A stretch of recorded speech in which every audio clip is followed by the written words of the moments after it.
Okay, so welcome back to Wandering into Wellness, episode 11. Today we are in the beautiful gardens of Imma, and we are here with a very special guest. Welcome, Patrick. Thank you so much for having me on. He flew all the way just to see us. From Los Angeles. 9 hours and 57 minutes. Paid his own flight, paid for his hotel. Yeah. The guys, I just thought, I really want to be on their podcast. Yeah. It's just the nature of the game. He didn't. But we can pretend just for this podcast. Patrick, thank you so much for coming on. No, not a problem. Super Happy to be here. exciting to be able to get to chat to you. So we're here at Wellfest, sponsored by KBC, just to indeed. drop that in there as well. Yeah. So you're over here teaching. I am. Tomorrow. And so do you have, like when you're designing your workshop or the flow for your workshop, have you spent, I know already what your answer is going to be from like speaking to you for 10 minutes, there's no way you've spent like hours and hours or days and days workshopping this yourself, or how do you like come to a point where you're like, I'm going to teach this tomorrow? So actually, over the last 5 years, I created my own style of yoga. It's called Awakening Yoga.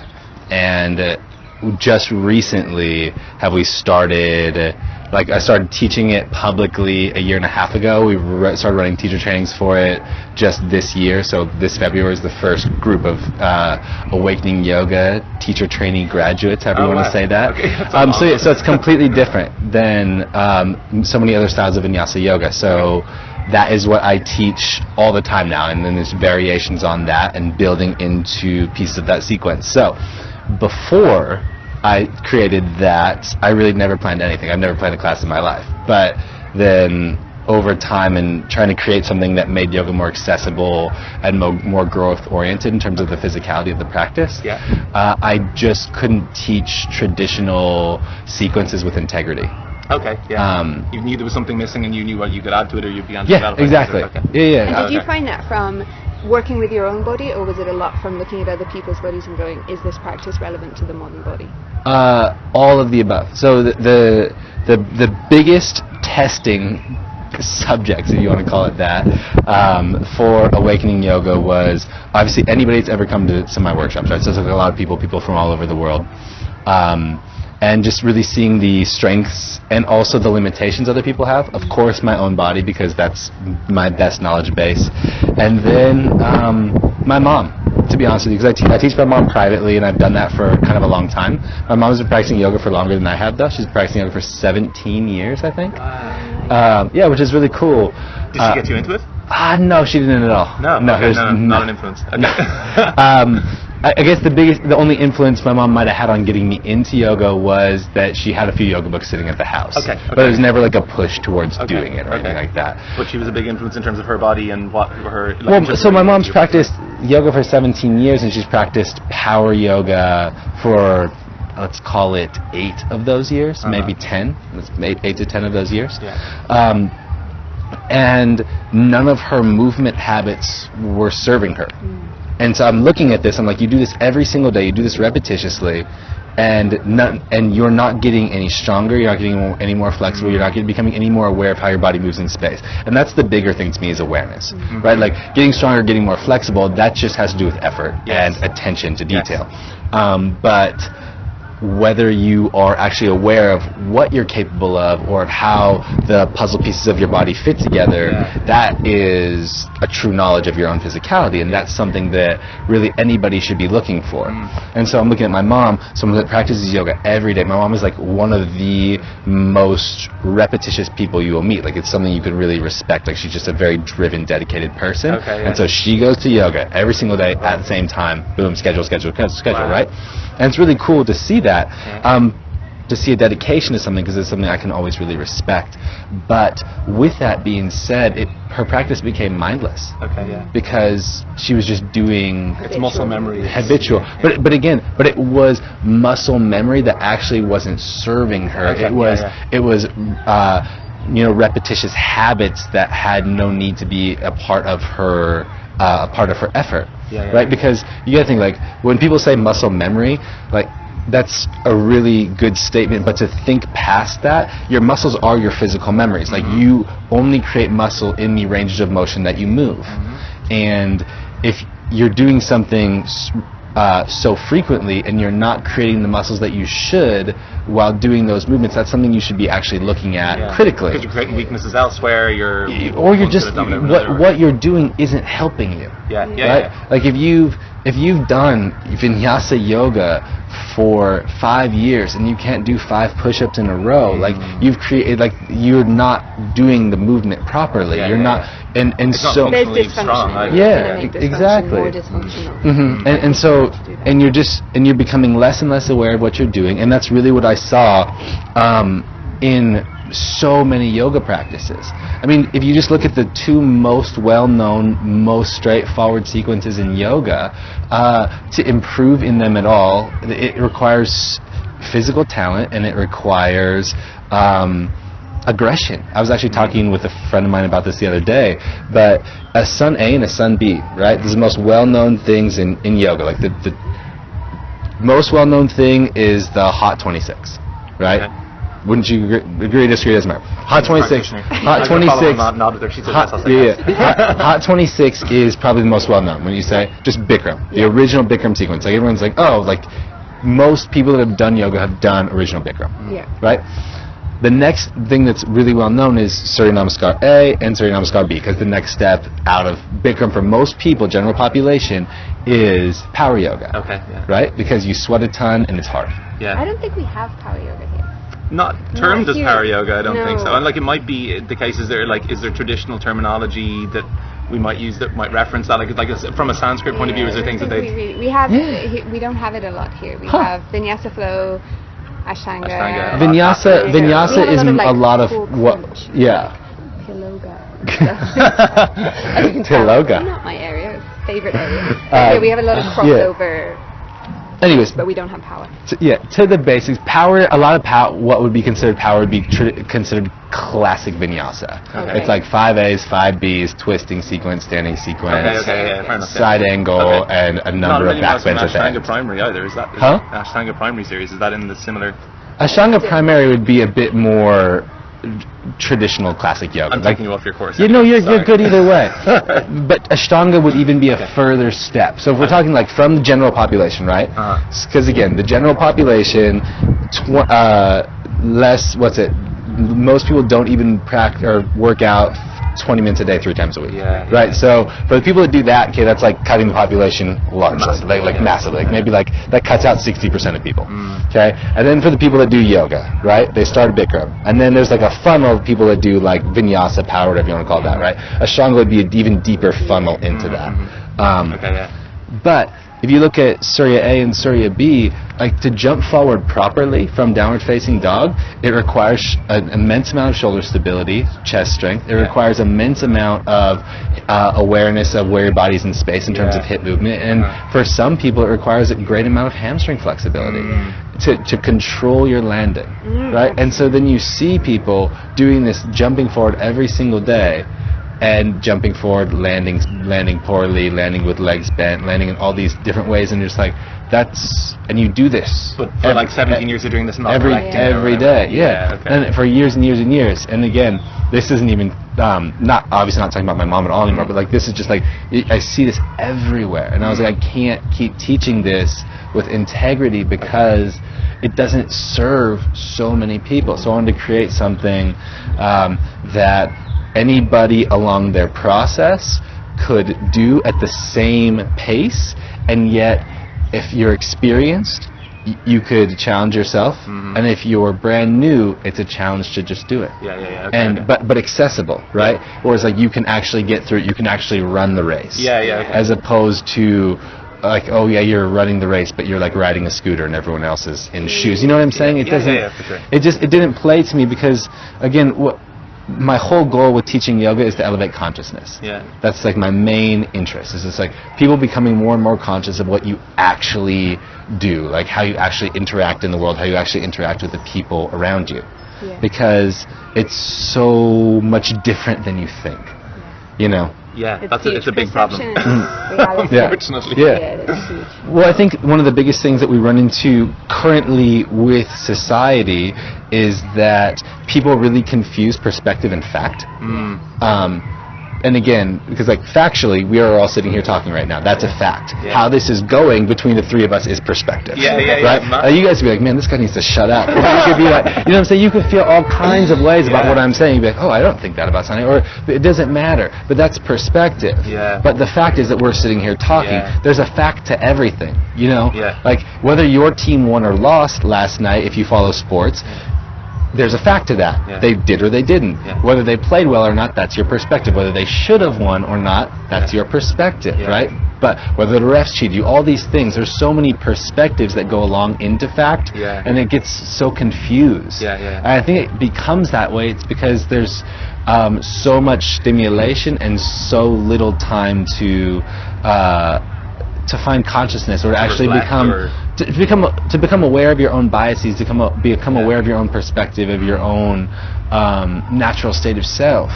And that's what I hope to bring people through yoga, is just the opportunity to be, oh, there is my limitation. Oh, I'm now more conscious of something I do well or something I kind of struggle with, and then I can go from there and actually apply some learning, as opposed to just applying my flexibility to new poses. And amazingly how when you have like little bits of those awakenings, they actually apply without you intentionally applying them. They actually apply to the rest of your life. You begin to find them kind of having like the ripple effect is very profound, isn't it? With small things, small changes. 100%. And I think it really opens the pathway in terms of your process of decision making, right? In terms of your awareness to consciousness altering experiences.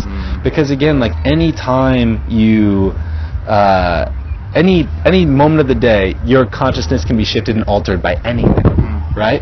Like you could be just because this is an easy example, our conversation right now, you could be like, oh, I'm now thinking more about the way I do yoga. Like that's probably spinning in your head as we speak, just because that's literally what we just talked about. And again, it could also be as you're walking through the festival, you'd be like, am I hungry? No, but oh, that juice looks good. I could then have a juice. But did you need that? Yes or no? You're altered by the stimulation. And so you're going to go for it, or you're not, right? You know, and so beginning to understand what actually shifts your consciousness. Like where's the intention? Yeah. The thing as well, isn't it? Like, what's the intention behind this action? Exactly. And being able to, I think when you practice yoga in a mindful way, you get to see the intention. Like, am I going for that pose that's the teacher's saying you can do this, or you can do this, or you can do this? Am I going for the third one because there's an ego basis there? Is it because the person next to me there's I kind of fancy that guy and I want him to think like, oh, I'm really good at this thing? Exactly. Or is it because I'm going, you know what? Actually, my body's feeling good today. Like today's the day I'm going to challenge myself. And I think it's also coming back to personal responsibility. Like I find a lot in my classes that for me it's really important that people aren't coming like, you're the teacher and now you teach me how to move my body in a safe way, as opposed to like them going, I am now in my personal practice and I'm going to learn how to move my body in a safe way so that can continue having a ripple effect out into my life. So they get those little bits of knowledge of having the moment to listen. What's the feedback from my body and how can I move in response to that feedback, rather than in response to the person at the front who's telling me like, this is the shape that I should be doing. Exactly. And when you step back into like a student taking personal ownership over their practice, it really allows the opportunity for aligning intention and action. And I think that's something that we all really struggle with. More than anything else. You want to do something. That's an intention. How are you going to get there? What are the action or actions to help you actually accomplish that thing? Because it's really hard to know the right path, and that's why so many people come to class-based experiences, because they want a physique like that, they want to be able to do this pose, they want to be able to do this thing, they've seen you do it and now they think you have a path to it, and maybe you do or maybe you don't as a teacher, but that is the initial process of aligning intention and action for most people. The second real step with that is actually taking a look at yourself and trying to figure out, okay, what are the parts of my physical system, if you're talking about yoga poses, that give me the opportunity to achieve this, and where's my limitation then? So how can I then move in such a way that I'm beginning to understand my limitation, I'm beginning to move through my limitation, and I'm beginning to create that connection. Okay, so and that's where awakening kind of like started, or that's the... Yeah, man, it's really where the whole thing came to be, is really just because I just couldn't. Yeah. I just couldn't watch people do things mindlessly anymore. I just couldn't do stuff without, or just teach things and have it kind of be in one ear out the other. So it's just a very different yoga experience. It's really based in functional movement. It's really based in collective consciousness and awareness, and it's also really based in progression and development. I'm in the game of enabling people. I want to help people strive to become more full or more just more, like more whatever, because again, however they want that to be is up to them, but the opportunity, we all have an opportunity to be more. But you present the dish and they eat it as you can become more as you wish and as you choose to pursue the practice. I just think that the more you're really striving in specific areas of your life to it's such a corny thing to say, but to find a sense of greatness or a sense of purpose even is probably a better word. The more, again, as we talk about that ripple effect, it really begins to trickle out into different areas. And it affects what people end up doing with their lives. It really does. I think it's also really important to not completely fall in love with something just because you're passionate about it, right? I think it's so easy to okay, I'm passionate about this thing, now all of a sudden I want to make that my career because on Facebook everybody says you should follow your dreams. You'll see and you'll see that story about that family that packed up all their possessions and now they travel the world. It's so relaxing when you're like, is it though? It's not that relaxing when I travel. Yes, there's just a reality to everything, and I think, but my main point about that is just that everything has a chain. You know what I mean? Like, you commit to do something, you're, in a sense, you're connected to it. And that's not a bad thing to be connected to something.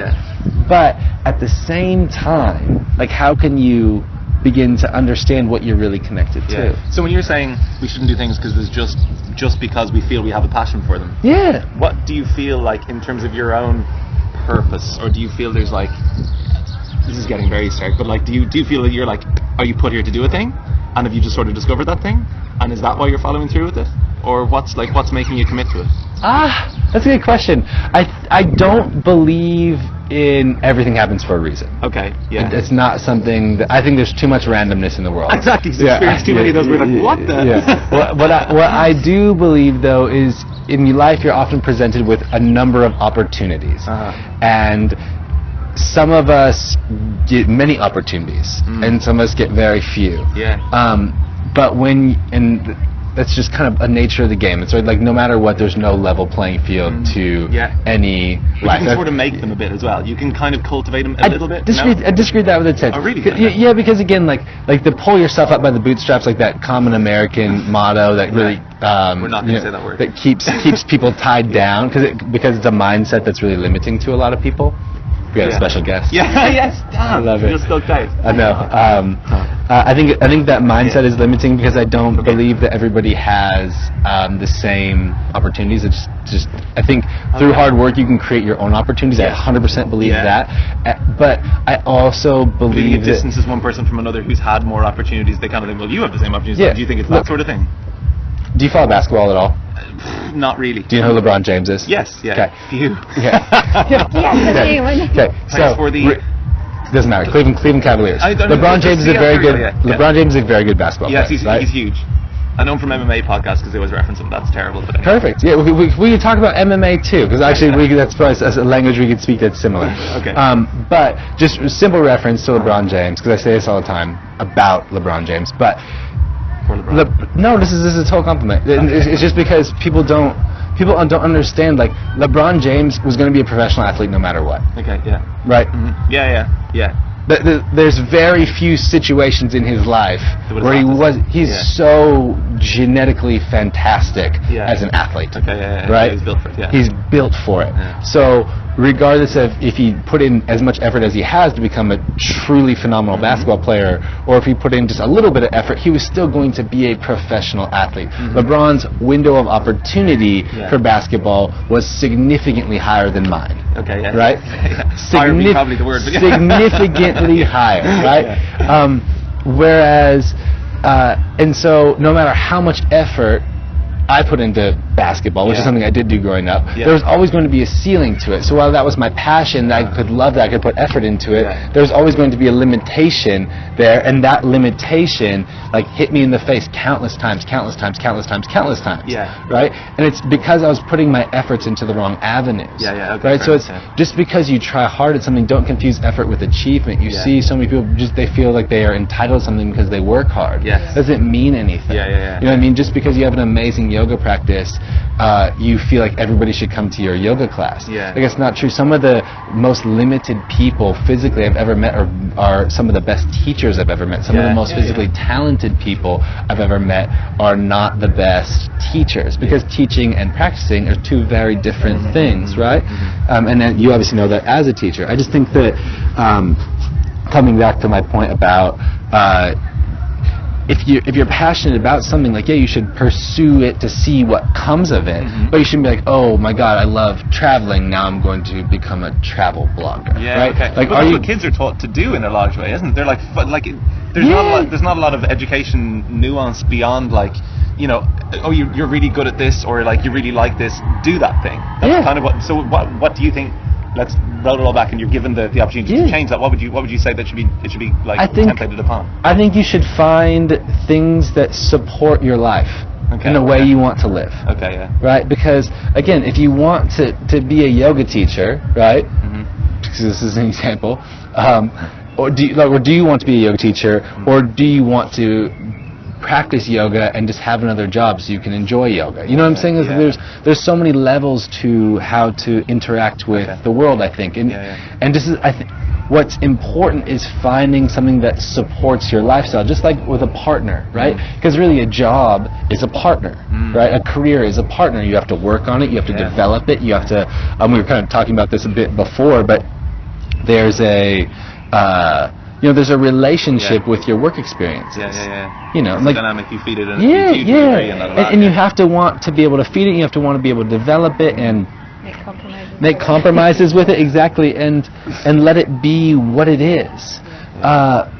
And I think passions sometimes can't be enjoyed or appreciated as much if you put the pressure of it also being work. You need to. I think with yoga, it's a huge thing as well, because I think now there's a lot of people who might, like in what you were talking about, who might have been born with a body that seems to naturally suit yoga. They might be naturally super flexible or those things, and they see now yoga studios are like, come do this teacher training, you can do this long and then you'll be a teacher, and it's great. And they're like, okay, well, I'm good at yoga, I'll just be a yoga teacher, great. And then the reality is the teaching doesn't come from the fact that you're standing at the front of the class doing the pose perfectly. It's the people who are coming in to meet you who've been sitting down all day long, you know, so much of their body's tight, stiff, maybe they've been in front of the screen, and then they've got to go from that model of sitting into moving, and they're observing you, and they don't have that body naturally. They haven't been doing something that facilitates that body to be moving, and you don't have an awareness in that situation of how it is to be that other person's body. And so maybe then teaching isn't for you, just like having a beautiful practice, enjoying your beautiful practice. That's where it is for you. That's your yoga. And the teaching is, to be a teacher, we were talking about this a little bit, it's teaching and teaching yoga. It doesn't really matter whether you're teaching yoga, you need to have those qualities of taking information and then distilling it into something that's really digestible by the people who you're listening to. So you need to be able to relate to your audience and come to their levels and whatever. I completely agree. And again, it's really not saying I agree. I just really think that anybody can be a successful teacher, but the act of teaching is what you have to be passionate about. Exactly. And so it's just really taking a look at what the actual job is, what the actual career is, and that's what I honestly believe is if you find something that you like to work at and you find success with that, then opportunities will open up for you. But if you're just because you love something, it doesn't mean that thing's going to love you back, or it doesn't mean that like it's the perfect thing for you, right? It's just a true thing. It's not. It's hard realization of the world, but it's also, it gives you more of an appreciation, I think, for evolution and like we were talking about LeBron James a second ago, just genetics, man. I mean, like, we're all genetically one way or another based on your ancestry, and it's led you up to this point, and that's like a really cool thing. Like, that's something to be like, oh yeah, there's like something to be embraced about that. Like, my level of intelligence or awareness or comprehension stems from lineages of my family. You know what I'm saying? And that's like a cool thing to appreciate. And sometimes, especially with humanity, or we just really want to deny those things, and we want to like create a story around something that may or may not be true because the media sensationalizes everything, right? And it's kind of amazing that we have as many like people, like when you think about the melting pot of culture that is like city or urban life. That people actually manage to find a tribe, or manage, like, that anybody manages to find the thing that is kind of right for them at all. There's just so many opportunities, but possibilities to go down wrong routes and wrong avenues. There's endless possibilities, and that's, I guess, this coming back to what you were saying before about do I think I was put here to do this? Or I think if I was doing anything, I would be doing some form of teaching. And again, like if I, what? Maths. no. If I was doing anything else, I'd coach basketball. Really? Yes, basketball is the thing. So totally. Like that's what I did growing up and stuff, and I always coached kids. Like even when I was like 14 years old, I coached a kids team through my high school experience and stuff. And so you're a natural teacher. It's not even natural. At some level, I don't mean but I agree with that. Like there's something that I did do. Something I always naturally wanted to do. And were there teachers in your family? My aunt is, so this is an interesting thing, and I don't know if it's true or not because I don't want to speak on my aunt without asking her, but my aunt has been a math teacher for a long time, but she's also a mathematician. So she's like, like mathematics, very high level. Left brain. It's the same thing with like, so my sister is kind of like off the charts in math, but she's extremely dyslexic.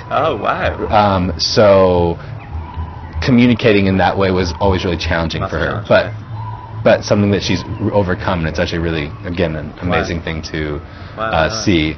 And she is she got a degree in engineering and stuff, and now she works for Uber. But not as a driver though. No. Yeah, like as a coder. As a coder. As a coder.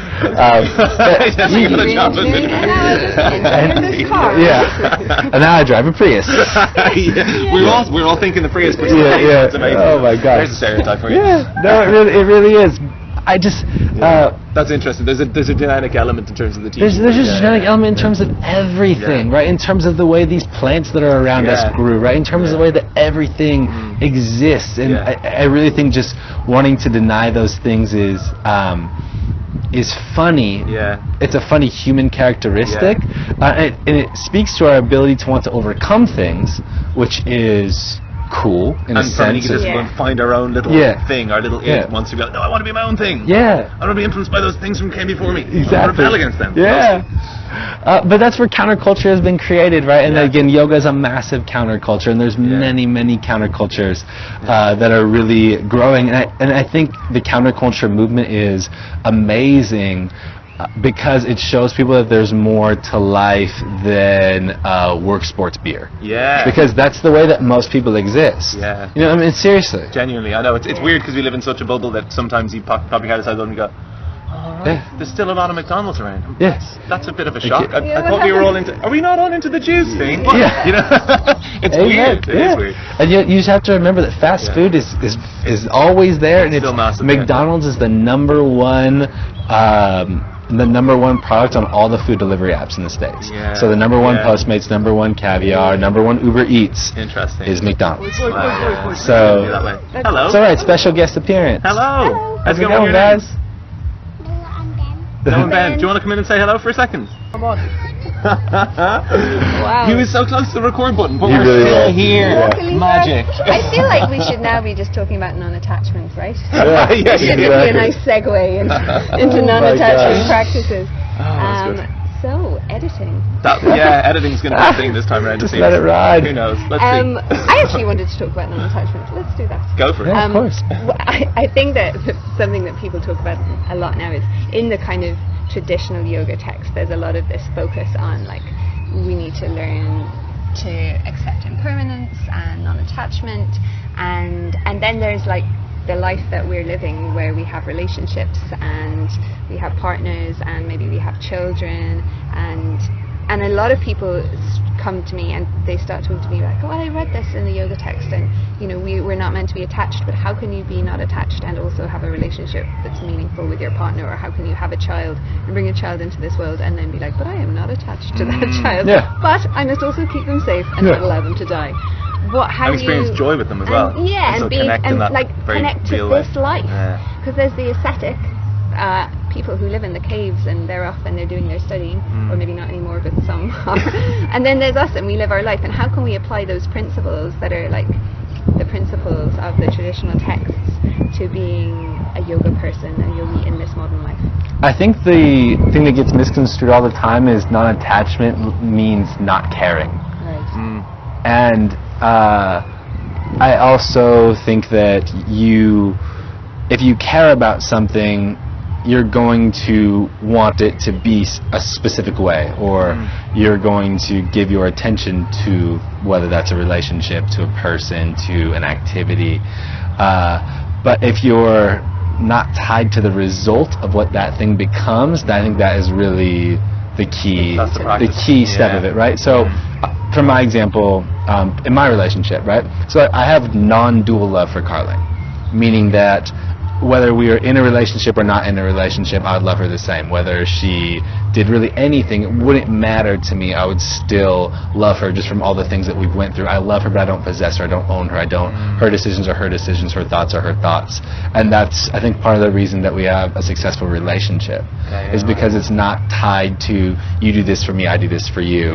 We are this. You make dinner on Fridays, I watch on Sundays. But also, it's like, again, like we've been together for 8 years. We're not married. We don't talk about those kinds of things. And it's not because it's something that is like out of the question. It's just I don't possess her. You know what I mean? I don't. If she wanted to do something, by all means, all I want to do is help her do that thing. Whether that thing involves me or not. I sometimes wonder whether it's difficult to have. I mean, I kind of, I don't know. I sort of believe that like in certain relationships, that's a possibility, but it takes two people coming together at the right time in both their lives that they're willing and able to present that non-attachment thing. Some relationships, they may have got to a certain point where, you know, one of them starts becoming interested in more kind of like, you know, who they are in the world, how they present, what they're doing things for, and the other person just isn't along for the ride. And I think that in that situation, the non-attachment thing becomes a much bigger problem to contend with. Whereas the two of you, obviously, you're on a very much on a level, it sounds like, which is great, which is lovely. Yeah, I think also that we're taught in just modern society to just like attach to anything, right? Because a human being is always looking for comfort. More than anything else, right? So you're always constantly trying to find comfort, trying to find connection, trying to find community, right? And again, that's where some of these countercultures spurred up, like we were talking about a second ago with yoga, right? Yoga is just one of many countercultures. There's also a billion countercultures based on diet, based on how much you like to work out, or whether you like anything. Like you can find countercultures around any band you like. You know what I mean? Like people that like are roadies that just go to all these shows. You know, and because we're all looking for that connection. But when you find that connection, it's good to just appreciate the connection for what it is, and not try and not try to have it be the only thing that you define yourself as. It's like, how can you create practices, whether they're yoga or really anything else that's mindful, that allows you to step away from all the layers that you create to interact with the world around you. You know, because I think that is something that really happens, is we all build up these personas to interact in various situations, and then you're like, wait, am I that persona? Or like what is me? And again, these are massive, super esoteric things, but really, you begin to like strip away those layers, and like if you didn't ever teach another yoga class, you're still alive. You know what I mean? You're still you. You know, and there's there's a thing to that. There's a truth to that. And so again, like if you're in a relationship and you break up, you're still here. Yeah. You know? Yeah. Do you You're think still it comes back to just being present, really? So it's not like you're not thinking ahead to... It's a moment-to-moment thing, sort of. Like, I'm in this moment, and in this moment, this is where we are, and I'm in this relationship, and this is a beautiful thing, but you're not attaching to, well, what if we're not in this relationship in 5 years, or in 10 years, or whatever, or we weren't in that relationship then, or you were with that person then, or whatever.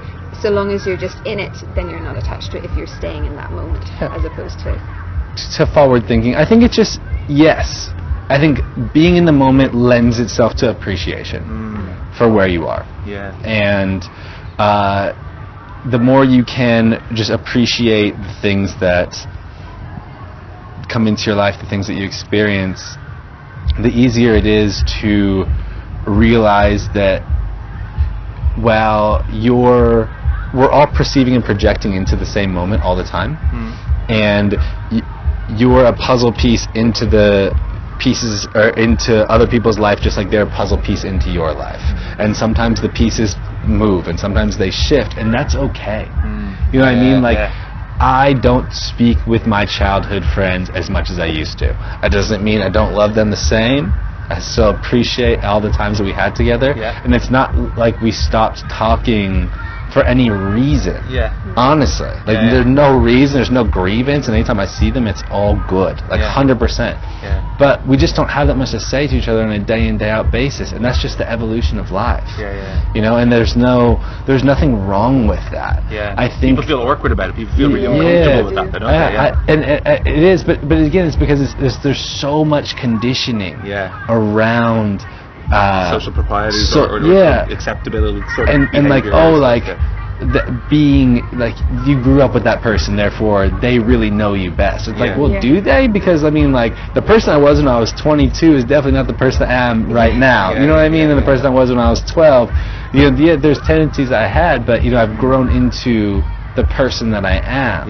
You know what I mean? Like we all have moments in our lives where, you know, you were a jerk, or you treated someone poorly, or many people poorly, or you made judgments, and again, the non-judgment thing with yoga is really funny to me, because we all make judgments every single day, constantly. Like, what are you going to eat? You're making a judgment. That's a decision. Should I drive across this road, or turn left, or those are judgments. You know, I'm saying how fast you drive, and all these things are judgments. But I feel just like the more you can just wake up into the fact that there's an impermanence to everything, and you can understand that, and then be as present for the people in your life as possible.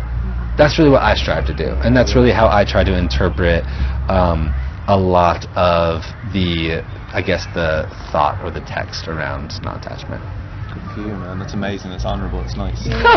No. I don't mean that in sort of like a whatever. I just laugh because again, I just think that I'm talking so much today. It's so funny, by the way. I was like, oh, we're having our first conversation on record. How interesting is that? I know. Yeah, true. Getting to know each other. Everyone can find out. It's recorded. That's pretty interesting. It's like, I wonder if people start recording their first dates like that. How they would go, like, you know. Wouldn't it be funny to be able to look back on that and go, wow, that was my response to that thing now. How unusual. Exactly. That would bring some accountability, I think. I kind of feel like that. I really did say I was a Foo Fighters fan. I said I was 30 years old. Move on. I love shrimp. Or pineapple. My favorite thing, give it to me. The things where you like it, like, actually, I got that in them. Date 6, date 7, reality all flips out. I see shrimp again. That's brilliant. Well, on that note, I kind of feel like we're reaching the end now. Time to possibly oh yes. And say thank you. And okay, thank you so much. No problem. Thank you guys for hearing me, I don't know, over talk. No, it's been I hope it's not too much chatting. No, you not at all. Parched, I'm totally good. I don't know. I'm good. Thank you. There's a lot of chat. Thank you very really well. That's actually been really, really nice. I like it. Very different to the other chats we've had, and really nice to see that somebody who's like, you know, reflecting in a very real way. We're at a festival that's maybe got a.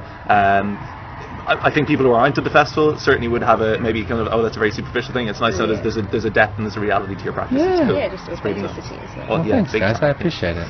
Deadly. Such a pleasure. Cool. This is Well, the bits that are in here are for you guys if you like and subscribe.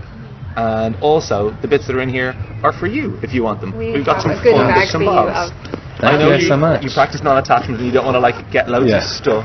But Well, we we're bought giving you loads some of stuff. But here's some more of our favourite bits, like foodie little bits. Oh, thank like you guys so chocolate covered much. goji berries, raspberry, freeze-dried raspberry coconut chips, some tulsi tea, some The coconut stuff you gotta be water. on is this one right Oh, go here. on, what is it? Oh, almighty. How did you know about that? Because so I'm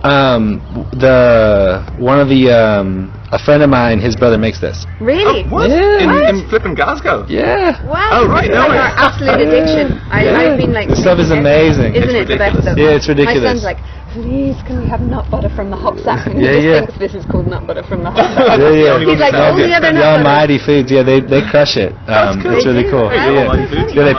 They put it on to they put me onto it when I would taught in Edinburgh. Oh wow! Okay, yeah, smart So move. good. Okay, well, any of the other bits in there that you're welcome to. I don't know if you drink reishi tea. There's some really nice reishi in there, holy basil, bits and bobs.